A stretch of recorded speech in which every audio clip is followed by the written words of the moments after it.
All inside the Theater of Dreams perfectly observed a minute's silence before kickoff, to remember those affected by Thursday's Heaton Park Synagogue attack, after which the game got underway. The Premier League meeting provided goalkeeper Sen Lammens with his United debut, following his deadline day move from Belgian side Royal Antwerp this summer, and he marked the occasion with a clean sheet. Mason Mount opened the scoring early in the first half with a tidy finish, which was added to on the half-hour mark when Benjamin Sesko poked home his second United goal.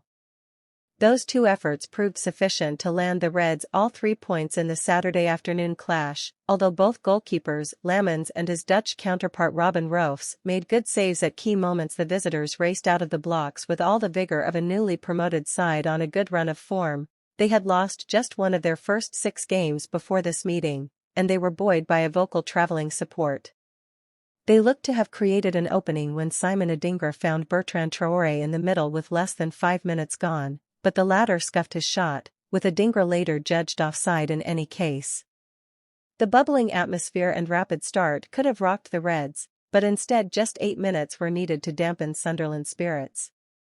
Bryan Mbeumo expertly picked out Mount with a delivery from the right, the Englishman calmly controlling the ball inside a crowded box with his left foot, before dispatching a low shot with his right that evaded the grasp of Roefs, opening our account for the afternoon with his first Premier League goal at Old Trafford for United. In amongst that flurry of early action, there were a few nice touches for Lammens, as he exuded calm with the ball at his feet and showed steady hands when Matthijs de Ligt headed the ball back to him to fend off any potential danger, to applause each time from a supportive M16 crowd, on such a big occasion for the Belgian. Mbeumo and Amad both drew saves from Roefs with almost identical curled left-foot efforts midway through the half, but neither came as close as Bruno Fernandes with a wicked shot placed neatly towards the top right corner, somehow tipped onto the bar by the Dutch gloveman.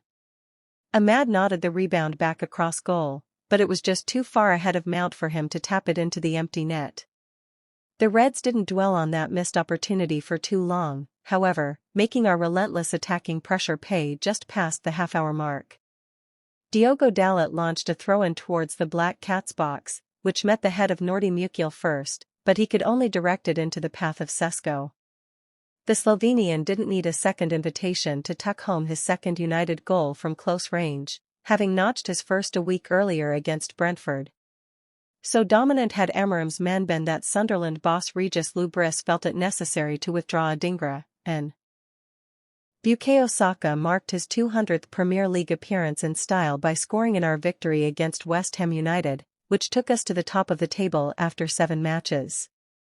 We made easy work of this clash, going ahead on 38 minutes when Declan Rice neatly tucked home after Eberechi saw a shot saved, and then midway through the second half Saka drove home a penalty after Jurrien Timber had been felled inside the box.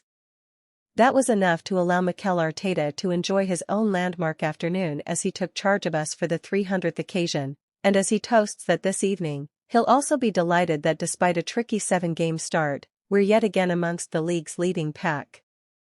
Rice's reunion goal. The Hammers arrived in N5 looking to become only the second side to win 3 successive Premier League away games against us, and they nearly made a dream start 40 seconds in when, aided by a swirling wind, Niklas Füllkrug headed a corner from inside the 6-yard box over. We responded when Jurrien Timber got in behind the visitors' back line but could only shoot straight at Alphonse Areola from a tight angle, and then we saw a massive chance go begging on 12 minutes when Bukayo Saka centered for Gyökeres, who ended up colliding with Areola. The ball was up for grabs and pinballed around before dropping to East 6 yards out, but he somehow fired over the crossbar. The opening half was a stop-start affair with a plethora of stoppages denying the game of any flow, and after Saka slipped the ball past Areola but an offside flag correctly curtailed his celebrations, for the 3rd time this season, Martin Odegaard was forced off early. A clash of knees with Crescencio Somerville was the cause this time, and after trying to run it off, our skipper finally relented on the half-hour. Martin Zubimendi took his place and soon was in the thick of things, and 7 minutes after his introduction, the Spanish playmaker started the move that saw us get in front. He slipped in an inch-perfect ball for ease to chase down, and he flashed an excellent shot towards the bottom corner that Areola did well to push away.